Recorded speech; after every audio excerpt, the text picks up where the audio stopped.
Well, we are continuing our talk about tropical storms and hurricanes of the 2022 season, and we obviously cannot have a discussion without Hurricane Fiona. So, Jessie, I mean, let's talk about this storm, you know, the origins and the forecasting track. And unlike Ian, where, you know, things kept us guessing until the very last second, I think Fiona was a much better forecast. It was really well panned out, actually, Chris. And I mean, considering all of the moving parts, it was intensifying as it approached the maritime provinces.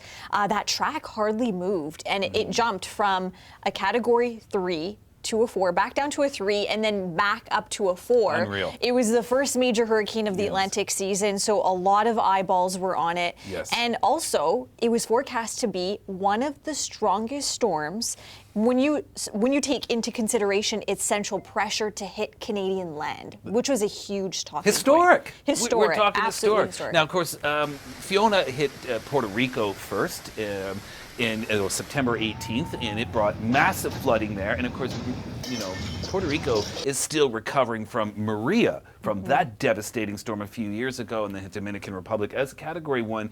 But here's the thing about these storms. Usually when they move northwards, they tend to, in cooler waters, they tend to weaken. But the area of the warm sea surface temperatures stretched further north than we were expecting. And that leads us now to Mark Robinson, because you were in Fiona. The game plan early on was you knew where you were going to go. Well, I mean, the forecast was sort of between, does the center of the storm go through Halifax or Canso? Okay. I mean, we're talking a very short distance when you're talking about the size of this storm.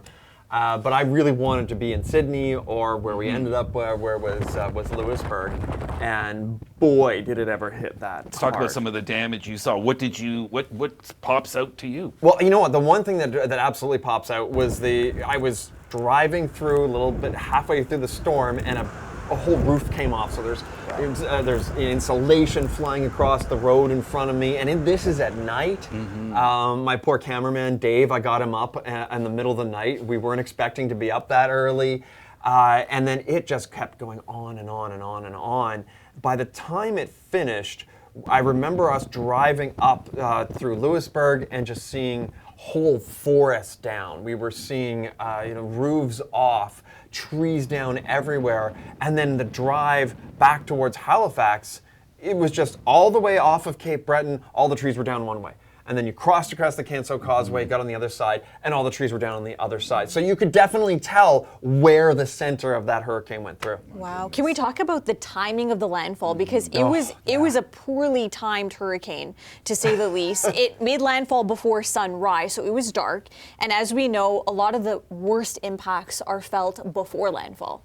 Yeah, I mean, I remember getting up in the middle of the night, sort of going, okay, this thing's, we're not expecting it to come in until, much closer to the morning, and then all of a sudden in the middle of the night, it's like, this thing is coming in now, and we started seeing power flashes and the power going out long before the eye ever came close to making it on landfall. And above and beyond all of this, the long-term impacts of storms like this, like beach erosion in Prince Edward Island, which normally loses maybe 30 centimeters to a meter in any given year, in some areas lost 10 meters. That is very difficult to replace. And of course, a lot of these eroded areas weakened by previous storms, and certainly Fiona weakening it further, making it more vulnerable to future storms. Hope you enjoyed this edition of chatting about the Atlantic hurricane season.